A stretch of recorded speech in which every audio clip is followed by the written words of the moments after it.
Greetings all and welcome to Dave's Craft Room. I'm Dave and today's video is all about design walls, okay? And I've said already in a previous video that I am moving. I have not moved yet, obviously. Or actually, as you're watching this, I have moved because this was filmed in the past. In preparation for my move, I'm gonna take down my design wall and I realized this was a great chance to show people everything soup to nuts about design walls. Taking it down, building it, and all that. First of all, what I want to tell you is that you actually do not need a design wall. A lot of people have said things to me like, oh, I want to make a quilt, but I don't have space for a design wall. I quilted for years before I had a design wall. You don't need one. It's nice to have. You can make a quilt without one. You can lay out the pieces on your living room floor, on your bed, on your table, and you can make it work. You absolutely can, and I've done it before without. If you have a ping pong table, that works great, or the floor, or, there's numerous solutions. Be creative. It's definitely nice to have, and it's also nice for filming videos because it's a lot better to be able to show the audience. That's one thing I like about it. One great thing about the design wall is the aspect where you can actually step back. Stepping back, I found, has been key in the design process. When you're too close, you can't really see what it's going to look like. When I step back, it looks different than when I am up close to it. And also when I look at it through the screen, through the small screen of my phone, that is also giving me a different perspective. That's like even stepping back farther. And so that's kind of the benefits of having a design wall, is that you can design things in real life more tactile than doing it like on paper or on a computer. But that's an option too. People like to do that too. You know what? Let's get into it. And there's going to be 3 chapters to this video. The first one, I'm going to take down this design wall and show you exactly what's going on. The second chapter, I'm going home for the holidays, and my mom wants a design wall, but she does not have space to put one in her house or a place where she can permanently have one. So what we're going to do is we're going to build her one that she can set up when she wants to use it and take down when she's done and put it. You can slide it under a bed, or you can put it in a closet or in the garage. And I'm going to show you how we did that. And then the third chapter is going to be in the new house. I'm going to build a new design wall from scratch in the new house. So let's go. Let's get into it. All right, here's my design wall. You've seen this angle a million times, but at this point, you might be able to see, yeah, you absolutely can see these lines right here. That's where the crack is between the panels of foam. This is 1-inch foam that I'll show you as soon as I take it down. Styrofoam from the hardware store. I do not know the original intended purpose. I don't think it was intended for this. They originally came in sheets like this big. This was one whole panel, and that wouldn't fit my car. So I had to ask them to chop it in half.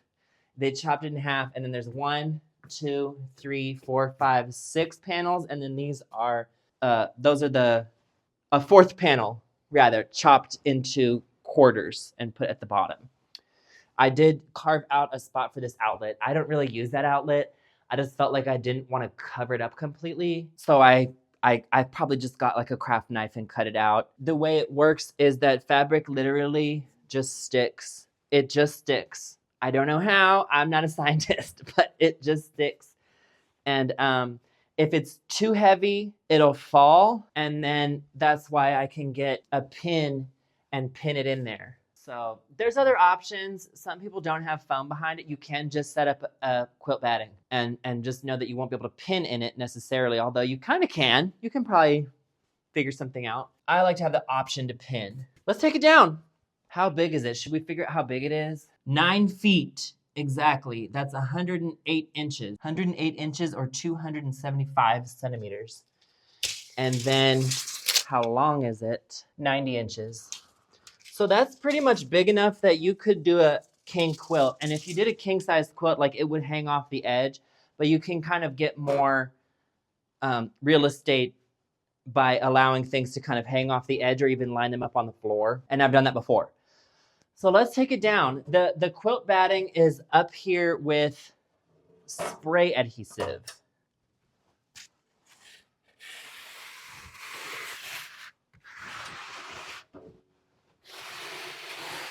I am gonna throw it away, by the way. It's too like raggedy to reuse.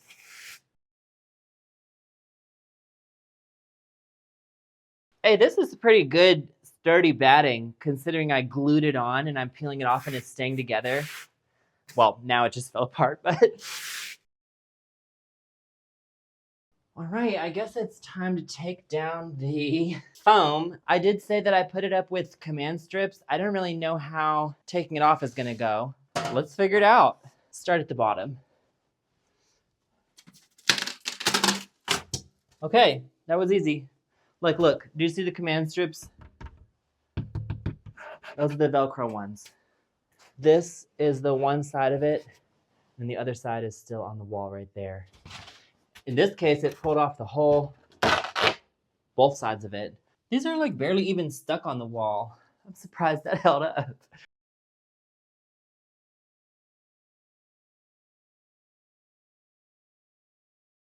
Look at that. That came off and not a mark on the wall. That's incredible. I'm gonna take these out to the garage and then have the trash people pick them up later. That was it. We're done. Cool. So I'll see you next in my mom's house in Pennsylvania, where she and I are gonna build her temporary movable design wall. Okay, so action! Greetings all. Greetings all and welcome to Dave's Mom's Craft Basement. Here we are in the basement and we're here today to talk about design walls / we're gonna build one in here, I think. And the tea is that there's no space over there. The only wall available is this glass sliding door. Oh, what? It's not a sliding door. It hasn't been a sliding door for a long time. It was a sliding door in my childhood. So, but we can't erect a permanent wall there because then you couldn't open the door anymore. So we're gonna do a movable one. Do you have any idea on how it should be? Well, it should probably go up high enough to rest on that curtain rod because otherwise it'll just push these curtains back. My idea Which is probably okay, but... We're gonna go to Lowe's and get, I think, 2-inch thick. 2-inch thick? It has to be thick, sturdy, foam board. Insulation? Yeah, I don't know what that stuff is called. I think it's meant for insulation. Or we're just gonna have to go to Lowe's and check. And by the way, Dave's Craft dad works in Lowe's, and so we're gonna say hi to my dad. And so the idea is, I think if we can get like, how high do they go? Are they like 8 feet tall? Yeah, I don't know. How tall are the ceilings high? 10 feet or 9 feet?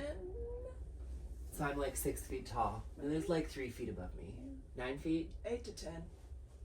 Somewhere between 8 and 10. Well, we can always cut them if they're too long. Yeah. And so 2 boards like this, and then spray adhesive batting on it. Do you have any batting? We have to go get some. You have batting? I have a whole roll. Oh my gosh, I didn't know you had that much. Is that 80-20? Will this be enough? Well, if it's too smooth, it might fall off.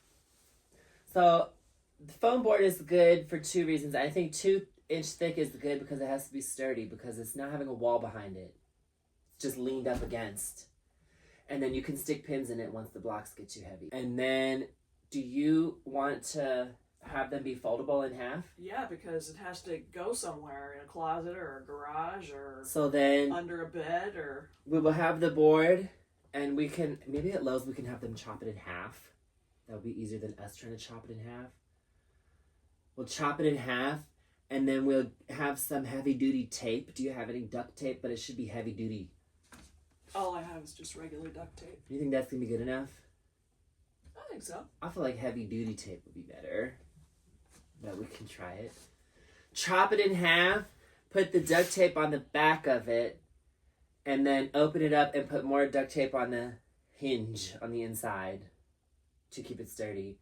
And then... I wonder if it could fold like one side goes this way and the other side goes this way instead of just in half. So it could fold into 3 pieces. I was just going to have 2 side by side, right? Do they need to connect? Well, you can just butt them up against. Oh, yeah. They don't really need to connect. I was just going to have you butt them up against each other and then move them 2 pieces at a time. Yeah, separate. That's a good idea, because then sometimes I wouldn't need the whole thing. Yeah, you If can I'm use doing one. wall hanging, I could just do one. Yeah, one at a time. Oh, that's a good idea. And I feel like anybody could do this in their house because you're just leaning it up against the wall. So you can lean it up against almost any wall. Or up against a dresser. Or... And then take it down when you're done and put it under the bed. So, and guess what else? We're going to be carting around giant pieces of foam. We're going to take my blazer. Oh, yeah, because that's not going to fit in my car. We're going to take my blazer. All right. So let's go.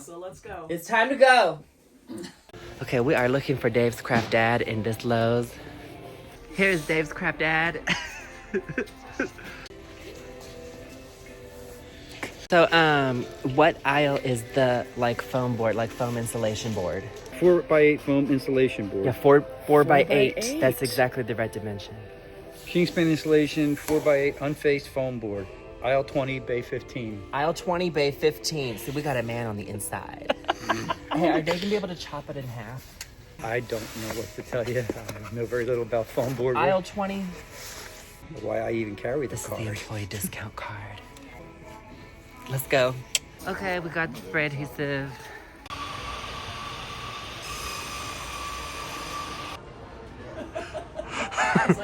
I don't think it's too tall. I think it's perfect.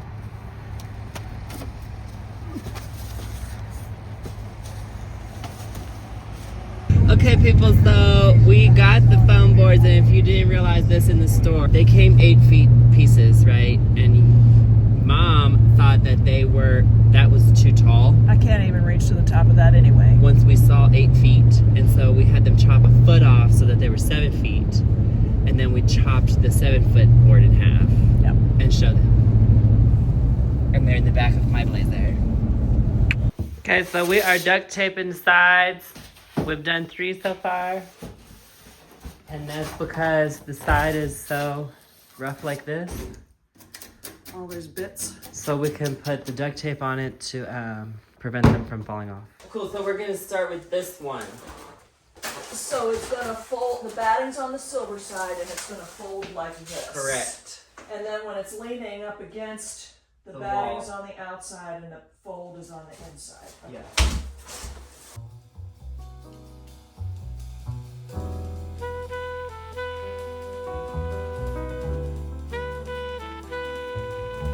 Yeah. So the batting is on this side, and you lean it up against the wall, Yeah, and it pushes on that. Right. That's what I want. and then, And then when you're done, fold it. yeah. Let's put a piece across here. Oh yeah.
I think we were smart to take off that foot up there. It's gonna be hard to. I could store that underneath the bedroom, the bed in your bedroom. Just chuck it inside the room. No one's using that room. Well, that's true. Yeah, I like it. Okay, we're gonna do the other one off camera because I Same don't thing. feel like filming it again. Yeah. All right, so on this one we put foam in between the crack so that way it stands up straight. And it does stand up straight. Yeah, you actually can't see the duct tape through it, but that's okay. All right, here we come with the moment of truth. Let's see if they stick. Yeah, they do stick. Those are my mom's EPP blocks. Look at it!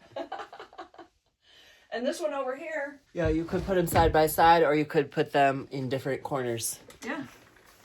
And they just lean up against. I like that one better because it has the batting in the crack. And Yeah. I think this one probably could have had batting in the crack, even though it's flush. I think it could have. Oh my gosh. They're awesome. We did it. Yeah. And so Successful. easy.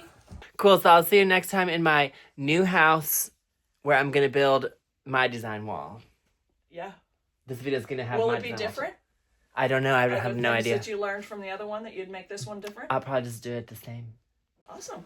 Cool, so that's a wrap on the design wall construction in Dave's Mom's Craft basement Yahoo! on this day.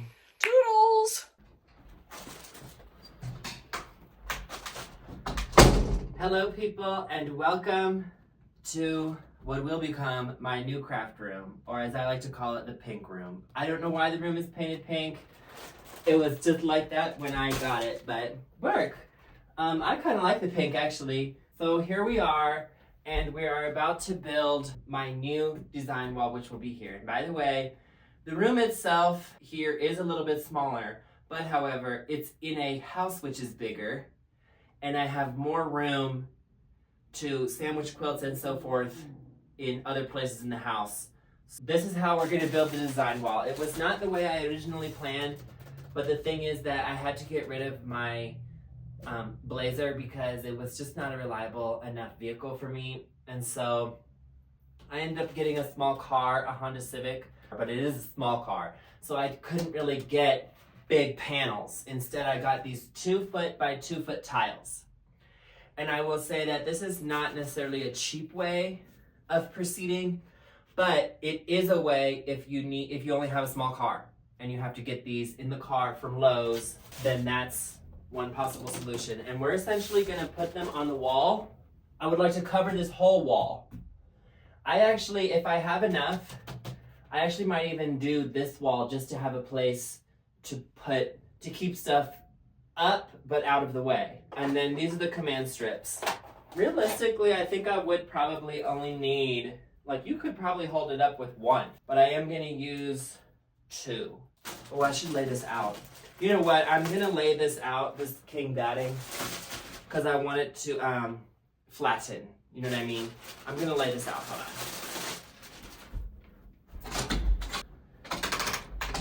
I do need to use this outlet right here, and so I just got one of these, whatever this is called, and I plugged it in, and then I'm going to probably cut that out and go around it, and that'll be fine, and then I can plug things in like over there or something.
All right, people, so this is the design wall. I'm gonna probably put some more finishing touches, clean up the edges and everything.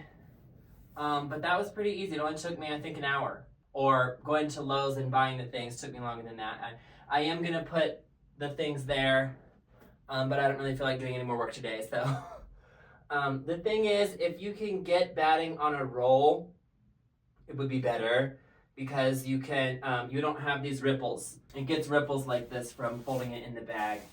And you can flatten it out, but it's better to just get it from a roll that's flat. I didn't have any. And there was enough of it left over that I am gonna do that. And this will be like, just because I have extra tiles and I have this batting, I can just put extra stuff there if I need more room, or if I wanna have 2 projects at a time. I'll do another time.